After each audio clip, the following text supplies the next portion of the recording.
好，來繼續來看這件發生喺宜蘭的驚險的意外。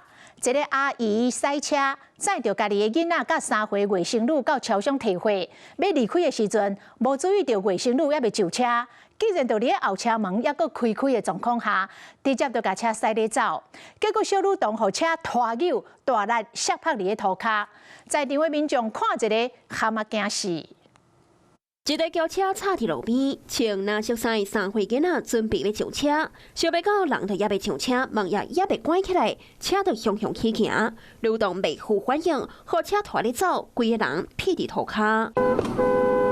後邊駕駛隨即喇叭提醒，邊啊熱心的民眾也緊將囡仔扶起來。喂，你在幹嘛啦？讓小孩子自己上車，你還在幹嘛？代志就發生在昨下晡4點多，宜蘭羅東鎮中山路一段，20多歲姓林的女子塞車帶囡仔甲外甥女出門，在路邊臨時停車，要去超商領貨。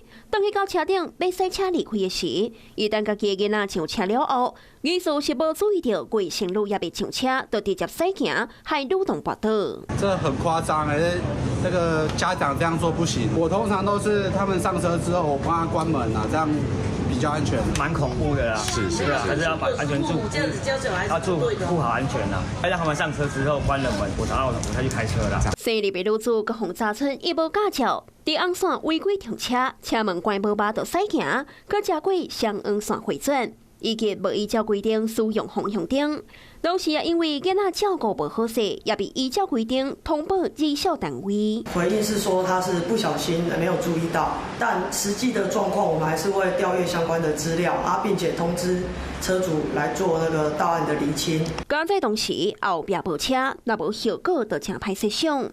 這些姓林的女子除了會防為單，也得愛接受相關單位進一步調查司法的經過，為家己一時疏忽付出代價。